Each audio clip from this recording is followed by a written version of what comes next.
Hello friends, स्वागत है आप सभी का जी के स्टडी में। दोस्तों, आज हम लोग एपिसोड नंबर 1 देखेंगे। बहुत इंपॉर्टेंट टॉपिक है, तो चलिए हम लोग स्टार्ट करते हैं। पहला है सिंधु घाटी सभ्यता से संबंधित। पहला है भारतीय उपमहाद्वीप में स्थित सिंधु घाटी सभ्यता को कांस्ययुगीन सभ्यता या हड़प्पा सभ्यता के रूप में भी जाना जाता है। सेकंड है रेडियो कार्बन डेटिंग C14 के आधार पर सिंधु घाटी सभ्यता का कालक्रम 2300 BC से 1750 BC के मध्य था। आगे प्रश्न देखेंगे।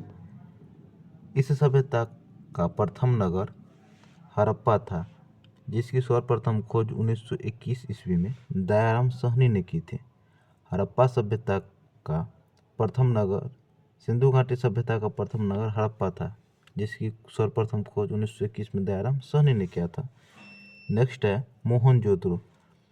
पाकिस्तान के सिंध प्रांत में स्थित सिंधु नदी के किनारे है। मोहनजोदड़ो पाकिस्तान के सिंध प्रांत में स्थित सिंधु नदी के किनारे स्थित है। इसका अर्थ है मृतकों का टीला। मोहनजोदड़ो का अर्थ क्या है? मृतकों का टीला। सिंधु घाटी सभ्यता का सबसे बड़ा नगर है। सिंधु घाटी सभ्यता का सबसे बड़ा नगर कौन सा है? मोहनजोदड़ो। मोहनजोदड़ो की खोज 1922 में राखालदास बनर्जी ने किया था। मोहनजोदड़ो की खोज 1922 ईस्वी में राखालदास बनर्जी ने किया था। नेक्स्ट है कालीबंगा। कालीबंगा यह राजस्थान के हनुमानगढ़ जिले की पीलीबंगा तहसील में घग्गर नदी के बाएं तट पर स्थित है। इसका अर्थ काले रंग की चूड़िया है। कालीबंगा का अर्थ क्या है? काले रंग की चूड़िया। यहाँ से हवन कुंड के साक्ष्य, जूते हुए खेत के साक्ष्य, भूकंप के साक्ष्य, ऊँट की हड्डियाँ के साक्ष्य मिले हैं। कालीबंगा से क्या सब मिले हैं? हवन कुंड के साक्ष्य, जूते हुए खेत के साक्ष्य, भूकंप के साक्ष्य, ऊँट की हड्डियाँ के साक्ष्य मिले हैं। कालीबंगा की खोज अमलानंद घोष ने 1952-53 में किया था। कालीबंगा की खोज अमलानंद घोष ने 1952-53 में किया था। आगे है धौलावीरा, जो कि गुजरात में है। धौलावीरा हड़प्पा सभ्यता का एकमात्र नगर है जो 3 स्तरों में विभाजित है। पहला स्तर है दुर्ग, दूसरा है मध्य नगर, तीसरा है निचला नगर। धौलावीरा में जल संरक्षण से संबंधित उत्कृष्ट तकनीक का पता चलता है। धौलावीरा में जल संरक्षण से संबंधित उत्कृष्ट तकनीक का पता चलता है। अगला है लोथल, जो कि गुजरात में है। लोथल भोगवा नदी के किनारे स्थित है। लोथल भोगवा नदी के किनारे स्थित है। यहाँ से मनके बनाने के साक्ष्य मिले हैं। लोथल से मनके बनाने के साक्ष्य प्राप्त हुए हैं।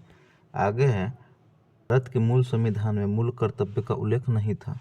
इन मूल कर्तव्यों को 42वें संविधान संशोधन 1976 द्वारा कांग्रेस द्वारा गठित सरदार स्वर्ण सिंह समिति की संस्तुति के आधार पर संविधान के भाग 4A में 10वें मूल कर्तव्य में जोड़ा गया था। 86वें संवैधानिक संशोधन के द्वारा 2002 में 11वां मूल कर्तव्य को जोड़ा गया। 11वां मूल कर्तव्य 2002 में 86वें संवैधानिक संशोधन के द्वारा जोड़ा गया था। आगे है भारतीय संविधान में मूल कर्तव्यों की अवधारणा सोवियत संघ यानी कि रूस से ली गई है। एनी बेसेंट का कार्यकाल। भारतीय राष्ट्रीय कांग्रेस की प्रथम महिला अध्यक्ष एनी बेसेंट थी। ये कलकत्ता अधिवेशन 1917 में। भारतीय राष्ट्रीय कांग्रेस की प्रथम महिला अध्यक्ष कलकत्ता अधिवेशन 1917 में एनी बेसेंट बनी थी। एनी बेसेंट की पत्रिका का नाम कॉमनवेल्थ है। एनी बेसेंट की पत्रिका का नाम कॉमनवेल्थ है। इन्होंने सितंबर 1916 में मद्रास यानी कि चेन्नई में Akhil Bharatiya home rule league की स्थापना किया था। एनी बेसेंट ने 1916 में Akhil Bharatiya home rule league की स्थापना मद्रास में किया था। अगला है सरोजिनी नायडू। भारतीय राष्ट्रीय कांग्रेस की प्रथम महिला अध्यक्ष सरोजिनी नायडू बनी थी। ये कानपुर अधिवेशन 1925 में बनी थी। भारतीय राष्ट्रीय कांग्रेस की प्रथम महिला अध्यक्ष सरोजिनी नायडू कानपुर अधिवेशन 1925 में बनी थी। भारत का प्रथम महिला राज्यपाल सरोजिनी नायडू ही बनी थी। भारत की प्रथम महिला राज्यपाल सरोजिनी नायडू।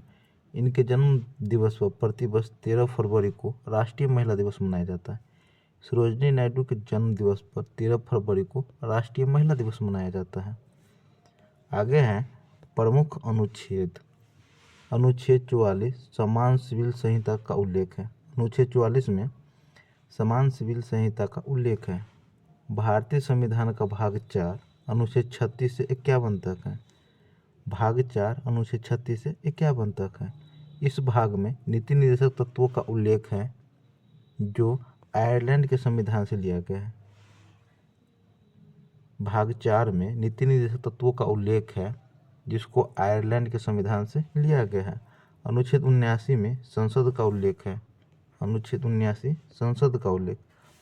अनुच्छेद 80 में राज्यसभा का उल्लेख है। अनुच्छेद 80 में राज्यसभा का उल्लेख। अनुच्छेद 81 में लोकसभा का उल्लेख है। अनुच्छेद 81 में लोकसभा का उल्लेख है। अगला है ब्लड। रक्त समूह की खोज कार्ल स्टीनर ने किया था। रक्त समूह का खोज किसने किया था? कार्ल स्टीनर ने। सर्वदाता रक्त समूह ओ निगेटिव है। सर्वदाता रक्त समूह ओ निगेटिव। सर्वग्राही रक्त समूह ए बी पॉजिटिव है। सर्वग्राही रक्त समूह ए बी पॉजिटिव। जीवित कोशिका की खोज ल्यूवेन हॉक ने किया था। जीवित कोशिका की खोज किसने किया था? ल्यूवेन हॉक ने की थी। रक्त परिसंचरण तंत्र की खोज विलियम हार्वे ने किया था। रक्त परिसंचरण तंत्र की खोज विलियम हार्वे ने किया था। आनुवांशिकता के नियम की खोज ग्रेगर जॉन मंडल ने किया था।